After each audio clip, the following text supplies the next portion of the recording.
नमस्कार दोस्तों, उम्मीद करता हूं आप लोग स्वस्थ होंगे।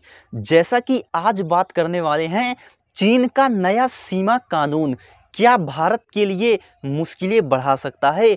आज का टॉपिक आप सबके लिए बहुत ही महत्वपूर्ण होने वाला है।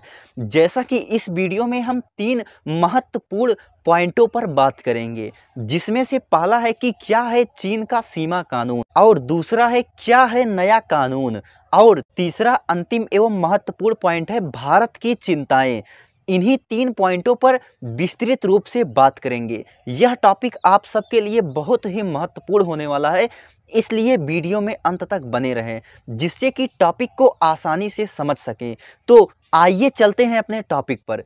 जैसा कि आप लोगों को मालूम होगा कि भारत और चीन के बीच विवाद चल रहे हैं, तो ऐसे में चीन भारत के बीच चल रहे विवादों के बीच ही अपने सरहदों की सुरक्षा के लिए नया कानून पारित किया है। जैसा कि इस कानून को बीते दिनों शनिवार को पारित किया। समाचार एजेंसी राइटर्स के अनुसार यह कानून अगले साल 1 जनवरी से लागू होगा। जैसा कि भारत और चीन के बीच अप्रैल 2020 से ही विवाद चला आ रहा है, जिससे आप भली भांति परिचित होंगे। और साथ ही अफगानिस्तान में तालिबान की सत्ता के आने के बाद चीन की नज़र अफगानिस्तान पर भी है। तो ऐसे में आइए अपने पहले टॉपिक की ओर बढ़ते हैं कि क्या है चीन का नया सीमा कानून के बारे में। तो आइए समझते हैं इस पॉइंट को। जैसा कि चीन को इस बात का डर है कि अफगानिस्तान के बगल चीन का सिंजियांग प्रांत, जहां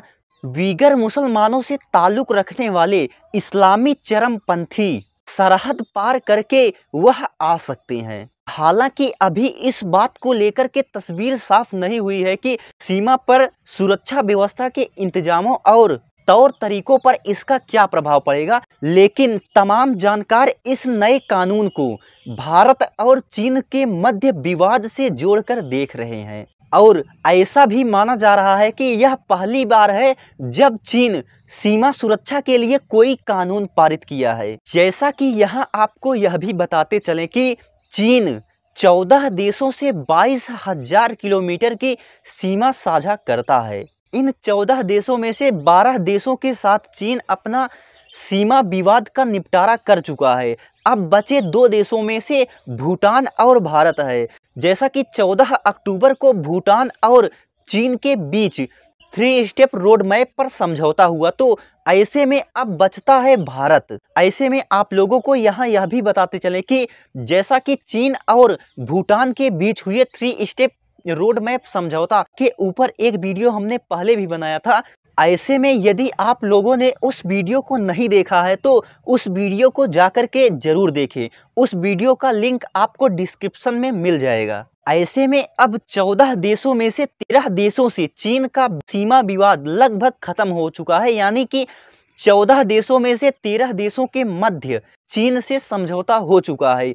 अब बचा है भारत। भारत और चीन के बीच सीमा विवाद से आप लोग लगभग परिचित होंगे। तो ऐसे में आइए बढ़ते हैं अपने अगले पॉइंट की ओर। जैसा कि हमारा अगला पॉइंट था, क्या है नया कानून। तो आइए क्या है नया कानून को समझते हैं। जैसा कि चीन का नया सीमा कानून ऐसे समय में आया है जब भारत और चीन के मध्य, भारत के पूर्वी लद्दाख और पूर्वोत्तर के राज्यों से चीन के मध्य विवाद चल रहा है। इन दोनों के मध्य यह विवाद लगभग 1 साल से चल रहा है और इस बीच कई बार कमांडर स्तर की बातचीत भी हो चुकी है, लेकिन अभी तक इस पर कोई हल नहीं आया है।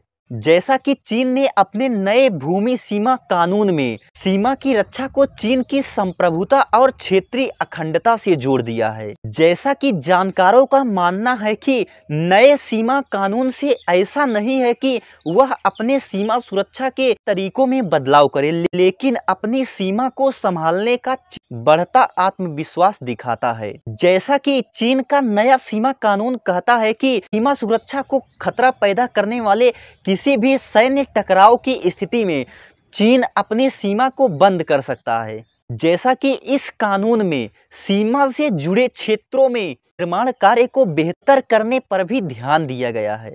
कानून कहता है कि सीमा से जुड़े इलाकों में क्षेत्रीय सामाजिक ढांचों का के लिए भी कदम उठा सकता है। तो ऐसे में आइए अपने अंतिम पॉइंट की ओर चलते हैं। जैसा कि हमारा अंतिम पॉइंट था कि भारत की चिंताएं, तो आइए देखते हैं कि आखिर इस कानून से भारत की क्या चिंताएं हैं। पंडित जवाहरलाल नेहरू विश्वविद्यालय के प्रोफेसर स्वर्ण सिंह कहते हैं कि चीन और पाकिस्तान के मध्य सीमा को लेकर के 1963 में अस्थायी रूप से समझौता हुआ था। चीन और पाकिस्तान की दोस्ती किसी से छुपी नहीं है। ऐसी स्थिति में आज के समय में चीन का सीमा विवाद भारत और भूटान से है। ऐसे में भूटान के साथ भी सीमा विवाद को चीन सुलझाने का प्रयास कर रहा है।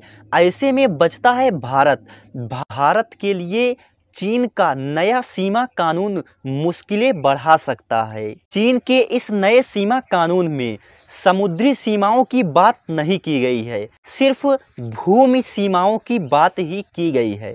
इसके साथ ही चीन के नए सीमा कानून में 2 नए शब्दों को जोड़ा गया है, जिसमें से पहला है प्रोटेक्शन यानी कि सीमा की सुरक्षा, और दूसरा शब्द है एक्सप्लॉयटेशन यानी कि सीमा के बगल के इलाकों का विकास करना।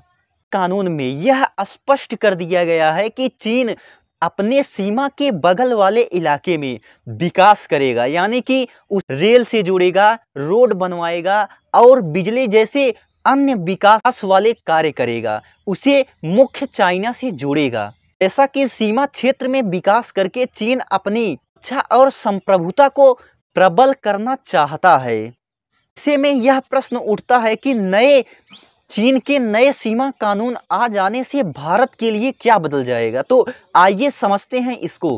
भारत अभी तक यह सोच रहा था कि चीन के मध्य सीमा विवादों को वह बातचीत करके सुलझा लेगा, लेकिन चीन ने इसे संप्रभुता से जोड़ करके इसे बहुत बड़ा यानी कि इसके स्तर को काफी ऊंचा कर दिया है।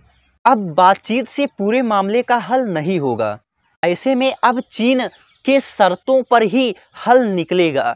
यदि चीन भारत को कोई ऑफर देता है, यदि भारत उसे मान लेता है तो ठीक, नहीं तो भारत के साथ कुछ भी कर सकता है, यहाँ तक कि युद्ध भी कर सकता है।